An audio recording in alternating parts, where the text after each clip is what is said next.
What's up, pitches? Welcome back to another video. Today I want to talk about Scott Pilgrim, one of my favorite series back when I was, in middle school, going through high school. It was one of my favorite series of all time. In fact, it's probably the best series or comic book I have read in a very long time. And I still think it's top tier compared to all the others that have come out. I even think that it's like the best comic book that was ever written at the time, or right now. But yeah, I want to discuss about Scott Pilgrim himself and what, look, his abilities are questionable. In fact, I think his abilities are a lot powerful than people think. Now, for people that actually goes on Versus Battle Wiki or Omniversal Battlefield Wiki or Versus Debates Wiki, in either one of them, they will have Scott Pilgrim to be continental. Like the fact that Todd had literally gone to the moon in seconds and punched a hole in it. He punched a hole in the moon and it caused tidal waves on the earth, right? Caused tidal waves in the earth. So people think that Scott is continental because he literally staggered Todd. And in fact, in the manga, he was able to really make him bleed by just swinging a fucking guitar at him, which is really impressive because nothing can really harm this kid. Well, not this kid, this grown ass man. In fact, nobody can really harm him because of his vegan powers, but Scott was able to make him bleed with just only a guitar. So that says a lot about Scott's strength. And not only that, I think he is scaled even higher. If we take a deep look into the source of his powers that I'm going to go through into the video, Scott can potentially be way stronger than Continental. Honestly, he could be stronger than that.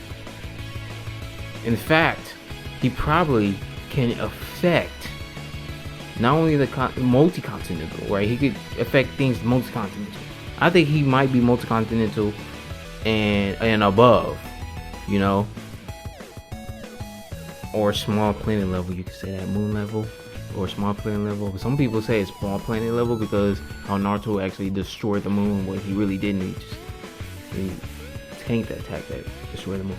But people scale Naruto to be small planet level at the time because he was able to damage the moon, or destroy the moon or whatever.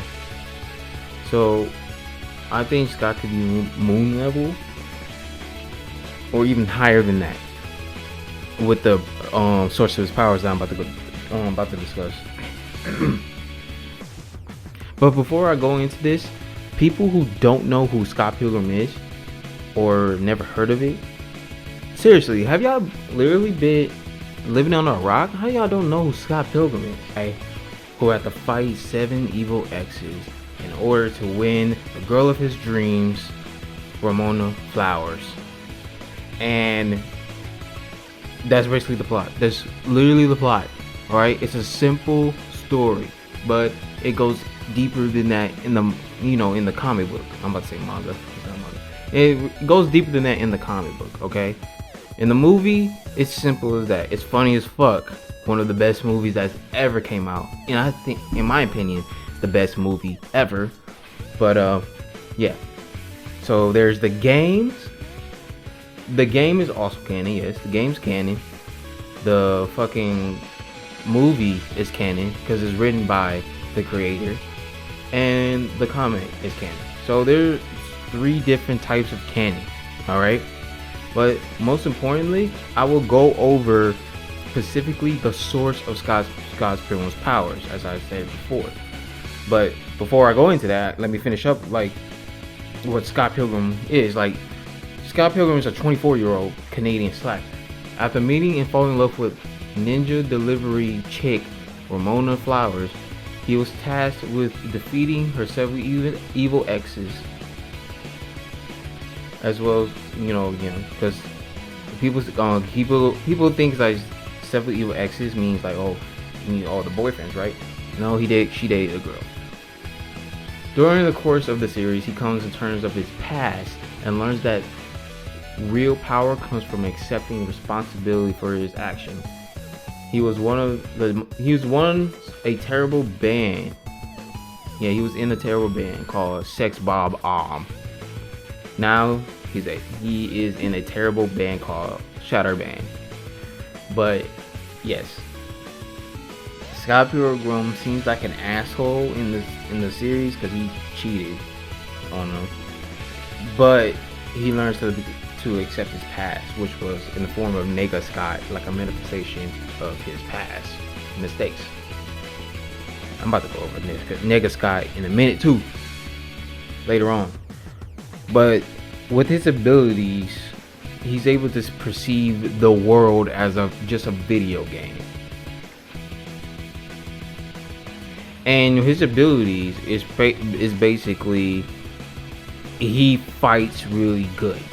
And now I'm not exaggerating here when I say he fights just like Street Fighter characters or Tekken characters, Dead or Alive characters, any fighting game per se. He pretty much mimics their styles. Well, not their styles, but he mimics their fighting pretty much and perceives it just like that.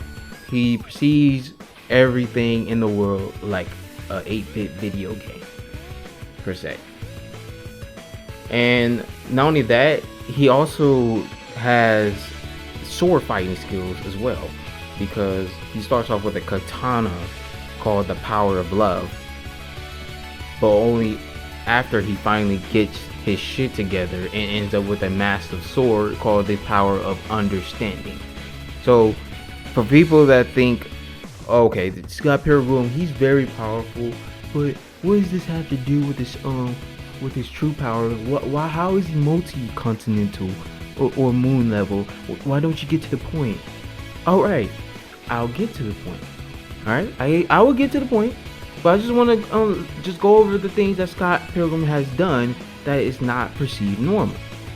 Like, for the fact that in his attacks in the movie can create energy shockwaves, or he staggered Todd Ingram, like I stated before, who is he's like pretty much, you could think of like, he looks like Goku in a way, but he's just like pretty much a psychic person who has psychic powers, right?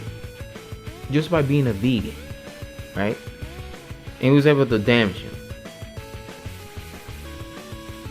After like he depowered Todd Ingram, he killed him in one hit with a headbutt. Exactly. He headbutted him so hard that he burst. And so there's stuff like that, okay, that he can do. And not only that, people, didn't he really got thrown into orbit? Like, Todd Ingram literally threw him into orbit, and he fell down on the ground again, just fine. He gets up just fine, like, oh, and he's just fine, just dusts himself off. So his durability is fucking high, superhuman levels of high. And not only that, people, Scott knows that he's in a comic book, right? And well, you can say that, oh, that's kind of like reality work right there, right? No, not reality work. Fourth wall breaking, right? Yes, that is fourth wall breaking.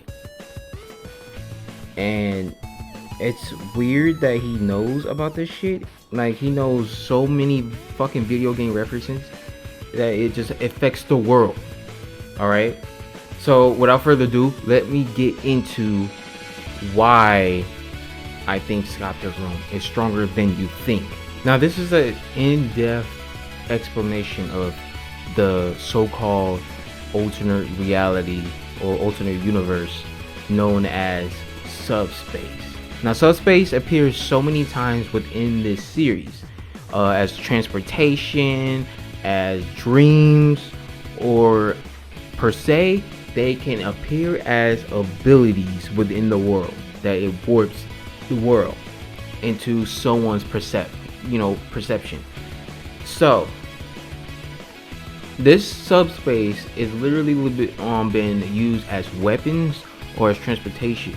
Now, for Ramona Flowers, she literally goes through people's subspace or so-called dreams in their head. That's called mind space. Okay. And then we have Gideon, who is a master of subspace, who can enter within everyone's mind by using the power of the glow. And with the glow, he can enter anyone's minds, right? And trap their minds, selves into their subspace of their minds. And now, like, look. Subspace is a lot larger than you think it is. It's literally a highway of reality bending proportions that plays a crucial role in transporting characters to various locations within haste. Subspace in and out ports appears to be marked throughout the whole Scott Pilgrim universe with a star. Now, the subway highways, that's what they were called, are the quick form of transportation that Ramona uses to deliver Scott his package. And the highways just so happens to run through Scott's head on several occasions, which causes him to dream of Ramona. Along with subspace highways, there is this mind spaces, as told you before, or mind subspaces. These are directly tied to the mental consciousness of every person, but normally cannot be accessed without a highway running through it, or being a master of subspace. These are often what are shown throughout the Scott Pilgrim novels as a metaphor for the main characters and play a crucial role toward the end of volume 6 of the manga. No, not the manga. Oh, fuck. The fucking comic book, right? They also appear throughout Brian's other stories as well, to convey a particular message in a metaphorical manner. So how does this subspace work? You're wondering.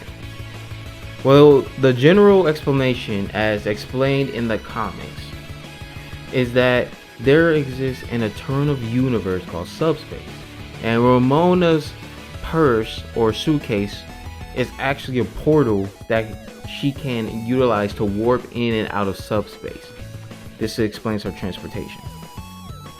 Using subspace pathways or highways, she can travel long distances over a relatively short stretch of time and space from her reference point. This essentially shows that the function of subspace is similar to how wormholes work, warping people from one point to another, except in Ramona's case, the warp happens in the eternal subspace dimension, and the wormholes are doors. Subspace is an eternal universe which sits below our own, and which has a different properties which can be used for travel, for storage, and can even manifest itself inside people's heads, as it did for Scott when he sees Ramona traveling throughout his dreams. Now, while regular space stretches throughout the universe and bends the presence of gravity, the subspace universe has completely separate laws of physics. Now, I'm going to explain why this is relevant, because the subspace is literally the source of everything that's happening throughout Brian O'Malley's work, right? And yes, all these other works, they do have subspace within them. So subspace can literally go through every freaking story, right? It's used in every freaking story. Now for the whole thing with Scott has access to subspace because he literally has a mind space of him in the desert, which is a representation of him being alone, right? So yes, Scott has access to subspace, and you're about to see how broken that is. Now, for these laws, however, including the fact that in subspace everything is relative to one's mind. Thus, if one can imagine it, it exists in subspace. Since Scott Pilgrim is a video game enthusiastic, all of the game-like manifestations are brought from subspace to our reality through Scott's mind portals. Even Scott's desert dream is under his control. Without even knowing it, he visits subspace every time he dreams. Except instead of experiencing normal dreams like the rest of us, each dream is an actual occurrence in subspace. The desert itself is a manifestation of his loneliness, as I stated before. If Scott was not as lonely and having a normal dream, he could have found Ramona skating by in a carnival or a field of flowers or the bottom of the ocean or whatever his brain was dreaming up at the time.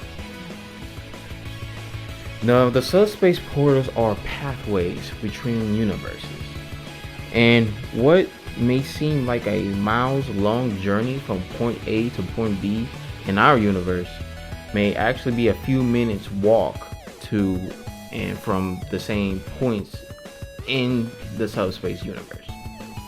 So basically what it's saying is that it's shorter. It's like it's like, think of the what's that reference? The snake way from Dragon Ball, right? It's like that, but a different dimension. Alright, and shorter. Following this, the powers are just manipulations of subspace. It's like summoning demon hipster chicks is using subspace warps to bring in otherworldly demons. Throwing fireballs is just bringing subspace fire through a portal in your hands, etc., etc., etc. Gideon himself is a master of subspace, which is how he's able to conjure up beams of energy and set up the League and control Ramona and everything else he does, right? So basically, it's an alternative universe in which the laws of physics are looser and manipulated through thinking and telekinetics rather than through physical manipulation as they are in our world. You can warp in and out of our universe and you can will items into existence in subspace world and warp them in and out of ours, and or otherwise explore it into a various of different ways. So that's what subspace does, and that's what subspace is. And Scott Pilgrim, and according to what it's saying right here, Gideon can use this. The first Evil X, I believe, can do this. That's where it explains his magic powers and shit. Todd, I'm not sure, because they saying that a vegan, if you're a vegan, you have vegan powers. So I'm not sure if that's connected to subspace in any way. But Ramona Flower, she has a infinite pocket dimension which is subspace, right? It's her subspace. And she can literally teleport in and out of subspace. She was literally going to do it in the fucking final of the manga. No, I keep saying manga. Graphic novel. She literally was going to warp out of there into her subspace before she got stabbed anyway. But yeah. Now, how big is subspace? Well, we know subspace is the alternative universe to the regular universe, but there's more to it than just that, right? Well, it's shown in Brian's seconds, which is his other works, or his second works. It's actually far bigger than we originally thought. For reference, the plot of Seconds revolves around the character Katie, using a special species mushrooms to travel to alternative realities where she redid a specific action. Along with this, the character named Liz showed Katie what these changes meant and how they affect around her. Katie's single subspace alone managed to fit the entire I'm gonna say this right. The entire cosmology of Seconds within her subspace. For those wondering, the tree is a metaphor for branching realities and how every action and inaction creates countless timelines, which is later confirmed by Katie when she finally understood what the light surrounding the void meant. As stated before, this was a single subspace showing off the every action and inaction in Seconds alone. And because everyone has their own subspace that they unconsciously manipulate, this will apply for each of those. Now you understand how big subspace is. You can arguably say that subspace is pretty much multiversal. It's a multiversal place. It's a multiversal dimension, or whatever, right? Because everyone has their own subspace, and subspace can be as large as you want it to be. Pretty much, right? It's your subspace, right? Well, mind space or whatever. But yeah, right? And for people say, is Seconds canon to Scott Pilgrim though? The answer is yes. Because literally you see Scott Pilgrim and Ramona sitting in her diner just eating, right? Right behind her, so yeah. So they physically was there. So per se, yes, it's connected. So what does the subspace grant you? What does the subspace give you, per se? What abilities does it hold? Well, ladies and gentlemen, due to what is established here, characters get a good deal of abilities both within and outside of subspace. It should be noted that everyone gets their abilities, and it varies depending on the subspace user and how much control they have over subspace. So someone like Stefan would not have the same amount of abilities as Gideon Graves, as an example. So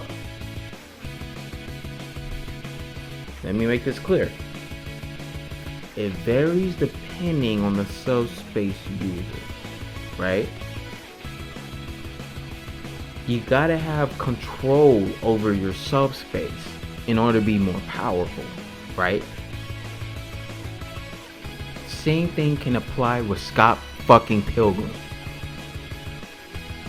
Now what the subspace does, right? What the abilities do? In subspace, they give you the following abilities, or have the following abilities: perception, manipulation. Perception is law. People, items, and mind space itself are based on the nature of a person's mind. Therefore, however a person imagines subspace, it is how it will appear, right? A good example is Scott's Dreams Desert. This location is repeatedly used as a metaphor to Scott's loneliness, but it also is a projected image of subspace at that time which Ramona is able to pass through. So, yeah. Next is a law manipulation. One of subspace operatives is operations under the rules and systems which can extend even to the real world, with characters like Gideon affecting Ramona's subspace. So let me say that again. One subspace operates under their rules and systems, which can extend even to the real world, with characters like Gideon affecting Ramona's subspace. So yes, you cannot affect, not affect, more like you cannot really shut off their abilities, right? Or within their subspace, you cannot deny it per se. It's their rules and how their subspace work, right? Even Ramona was able to overpower Gideon's affecting her subspace because they are in control. This is their subspace and their rules, and there's nothing you can do about it.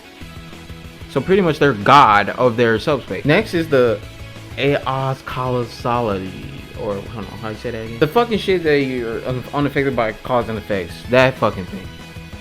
It's a type 3 one, right? Type 3. And what is type 3? Alright, type 3 is like in regular causality. Now I say it. Now in regular causality is users with this type exist on a different and irregular level of cause and effect, different to our own, pretty much. This grants them resistances to abilities that relies on conventional cause and effect, such as causality manipulation, fate manipulation, precognition, and similar abilities. So yeah, that's what it gives you. That's kind of really overpowered, per se. It really almost makes you immune to causality. Almost. Next is immortality.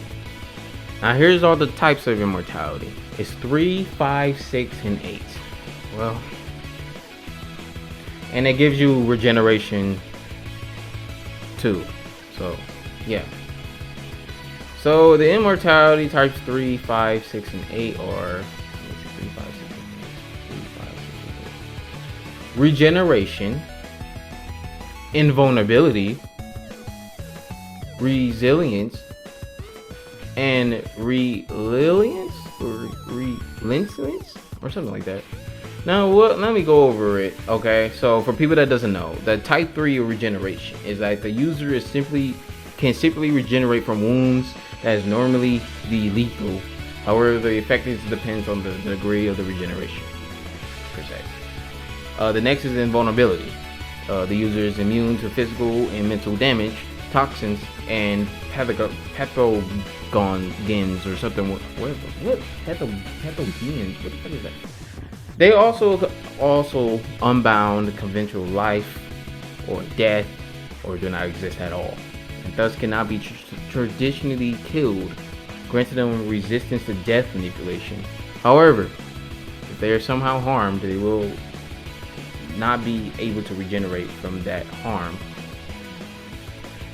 and will not come back if killed. Attacks such as magical based ones, soul based ones, or erasing their very existence can harm them. It Should be also noted that simply having invulnerability will not grant you this type, as you must show to be a deathless being. Resilience. The user is capable of surviving lethal energies without need to heal from it.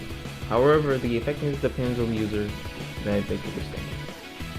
And lastly, reliance. I think that's what it means. The user cannot die as they are reliant to an object, person, or even a concept. This can at times give them abilities such as regeneration. And other examples including being reliant on a reincarnation cycle, or being reliant to your true self, into a existing higher plane. So that's pretty much what it does. That's pretty much what immortality does. Now, they are bound to their fucking subspace, right? If Scorpion did die in the fucking manga, in the fucking movie too, and also in the game, I believe. Yes, he dies by Gideon, and he doesn't go to heaven. He goes directly to subspace. And of course, he had an extra life, so he comes back to life. And for people that say, well, he doesn't have that one life anymore, so I guess he can't really be killed. Well, per se, let's say that Scott can affect things in the real world, which he can. That means he can literally manifest another one up if he wanted to. It's literally in his head, right? He can manifest it into reality, so he can get one ups as much as he wants. That's like an speculation right there, speculation.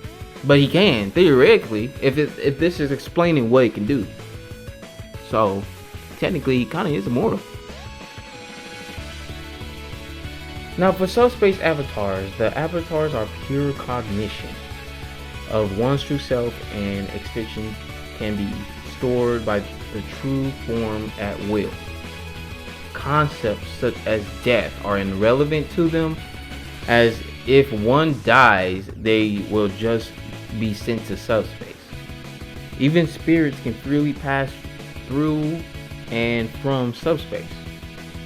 All damage done to a subspace avatar means nothing to them. Scott could lose his limbs in subspace and can be cut in half and will still be perfectly fine, which happened, by the way. It happened. He was just fine. And I believe he kind of regenerated too, to defeat Gideon anyway, to knock him out of subspace. Now moving on to warping reality and mind manipulation. Now, while mind space allows for others to, project images of themselves to take in other forms, the individual whom the subspace resides in contains all power and control within said mind. Through this, the character can shape themselves and subspace to their liking, all throughout their thoughts and perceptions and desires.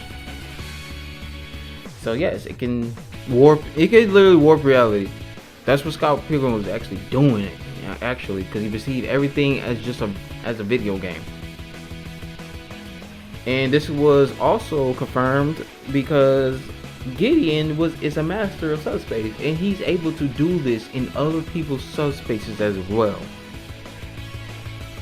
And he kind of seen himself as some godly figure, and Scott Pilgrim was able to knock his ass out of it. So that says a lot about Scott's strength, or his mind space. It also grants you power nullification. A user of subspace can completely nullify any connection to an opponent that has subspace, regardless if they are more powerful or not. This is how Ramona is able to expel Gideon despite him being a master of subspace, and able to manipulate inside anyone's mind. Now, we're going to move on to outside of subspace, what the abilities can do. Now, outside subspace, it gives you sheer willpower, because those who can access the powers of subspace in the real world naturally require a strong will and the determination to control them. So yes, if Scott was determined enough, if he has a strong will enough, he can control the powers of subspace. I mean, this is how he even got the power of understanding. So yes, he could just manifest swords or like one-ups, or he can on any video game references, he can really do it pretty much if he has a strong enough will, which he does. He has a very powerful will and determination, because he wanted to fight for Ramona, and he did. He won. Or it also gives you perception manipulation, because potent subspace users can use the perception base of powers of subspace to overwrite reality to fit how they view it in the real world. This happened in another story. It's called Snot Girl. Yes, it's disgusting, I know. But this person was able to use subspace as well. Can I confirm it? Not really. But it's a metaphor to every different types of, in his stories, right? And this person, like, this is the Snot Girl's girlfriend, and we thought she died, and she literally told her that she has no straight answer how she is alive. It's me, it's who I am. I don't know how or care how I'm alive. I concentrated on living. Sometimes I go away for a while, but I always come back. So that's what she literally saying that she concentrated on living and she became alive again. Does it make sense? No. But that's what subspace does. It never makes sense. It also has plot manipulation. Type 2 and type 3. Now type 2 is like traditional plot manipulation. And that means like the user is able to control the narrative or able to influence the narrative in various ways. This can often be shown as the user rewriting things that have already happened, removing them from the plot of the verse, or focusing things to come into a narrative level, opposed to a destiny or fate level, And the type 3 one is plot armor, pretty much plot armor. And this was true because Scott literally in the comic, he literally told I need some Deus Ex Machina to help me right now, and it happened. It literally happened because through the power of subspace, characters can rewrite and manipulate the plot line of their story. It's also applying throughout the Scott Pilgrim series that Scott, along with major characters, are protected by some sort of plot armor to help them in dire situations. So yeah, again, he was able to pretty much say, oh, I need a Deus Ex Machina right now. I really need one right now. And it happened. Let me pull it up to actually see what he actually said. Okay, so what he's really actually said is that I can't even get near him.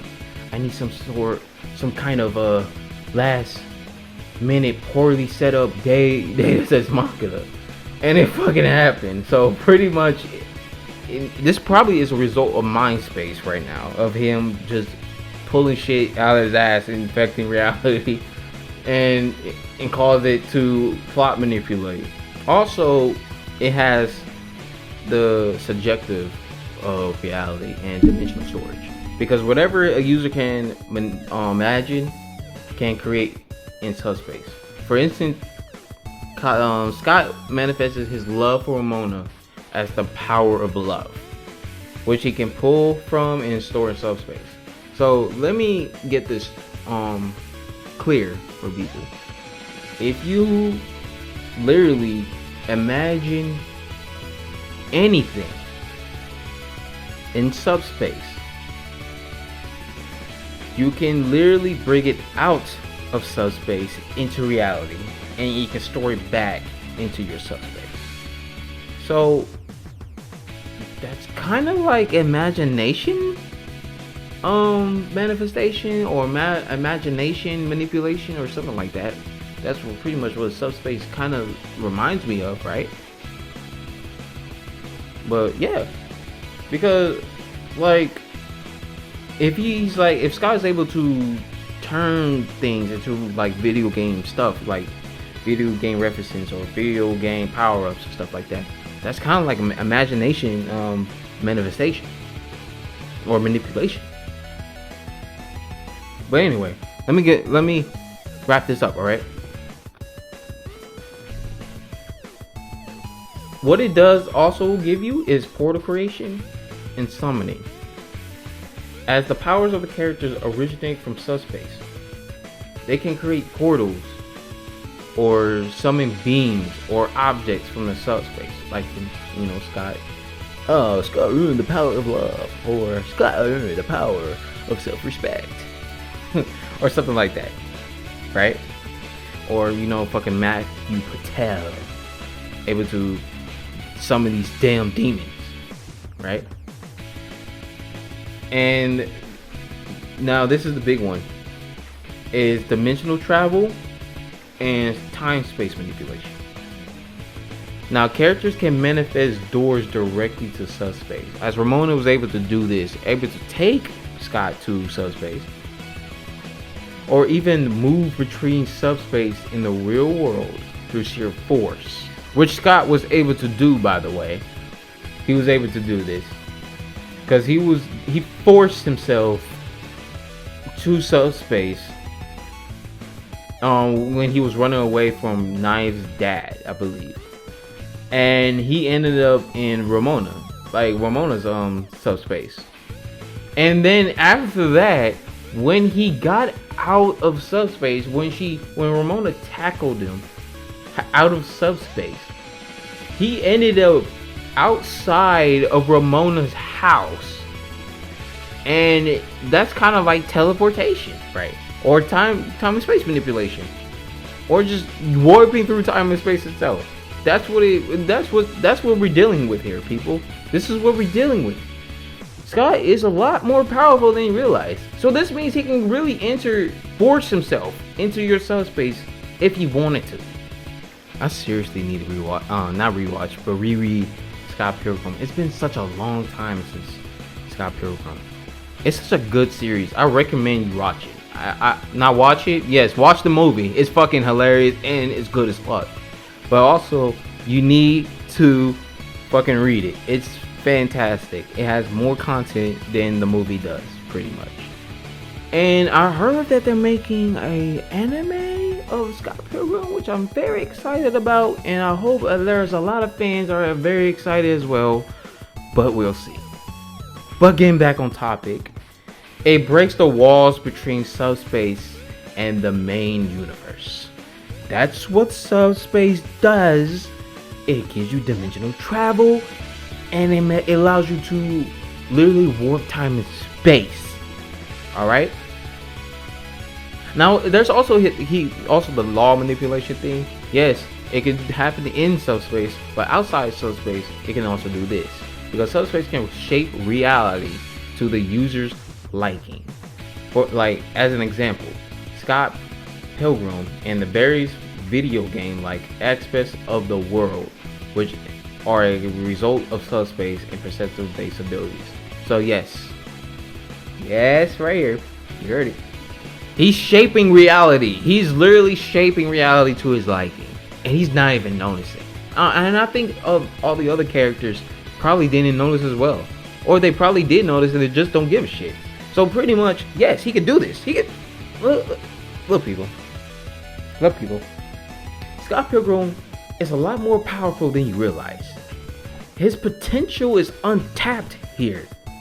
If he literally became a master of fucking subspace like Gideon is, he is more powerful than fucking Todd, who punched the fucking moon and is continental, per se.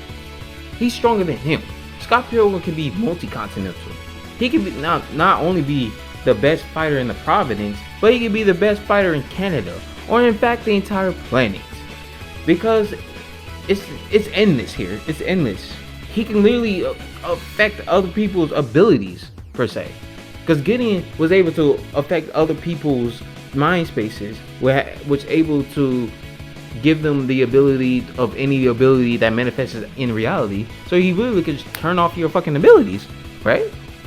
Yes, like, this is what we're dealing with here, people. This is what we're dealing with here. And Scott was able to headbutt this dude, give him the glow, and shut him down from using his subspace. Scott Pilgrim defeated this dude with a headbutt. Now, people, where at the end of the day do you scale Scott Pilgrim? Where do you scale him at? Because after all of this knowledge I have told you, Scott Pilgrim should be more powerful than normal, he normally is. Because he was able to defeat Gideon, who was able to manipulate the subspace of everyone. He was able to even take fucking Scott Pilgrim's power of love straight from him in subspace and use it against him. So Gideon he's way more powerful than anyone fucking know. He's way more powerful, especially with the glow. Oh hell no, y'all can't fuck with him. Y'all can't fuck with him. But yes, he was able to defeat Gideon and all the evil exes just like that, right? Just like that. And Scott is known as the best fighter in the Providence. For those who doesn't know what the Providence is, look up Colorado. Look how close it is to America. And well, I'm probably going to pull it up and just show you like where Scott Pilgrim is located and where the Providence is. It's pretty fucking large. Pretty large. But yes, people, that will be the video. Yes, this will be the video. So at the end of the day, Scott Pilgrim, with his subspace manipulation, he should be at least able to, he's able to be way more powerful than just fucking continental level. I can even say he's fucking moon level. He probably surpasses fucking Todd, because he was able to defeat Gideon. Well, he didn't do it alone in the comic, but he was able to do it within the in the movie. And he was able to punch the moon in the movie, and thrown in orbit by Todd in the movie. And yes, he didn't defeat Todd by himself. I know, but I'm pretty sure Scott didn't really come to terms with himself in order to really use the power, right, of subspace. And if he really became a master of subspace, I would scale him to be planet level. I would literally scale him to be planet level, or at least, small planet level, and more powerful than that. He could be more powerful than that with his subspace. Go to pretty much anyone's subspace and take away their abilities, or just defeat them in their subspace. So that way, they can't really deal with him. So yeah, that will be the video, y'all. Tell me what you think. I don't really know, I really do want to pull him at a really higher level, at a really higher level. But with his untapped potential within the manga or graphic novel, I keep saying manga, we don't really know. It could vary to anything, really. It varies to really pretty much anything. His subspace can vary him to any tier. Well, not all tier, but any tier, to be close to planet level, or moon level, or something like that. So yeah, pretty much that's gonna be the video here. Tell me what you think in the comments. What tier do you think he should be with all this knowledge you have gotten. And yeah, I'll see you guys in the next video. Peace.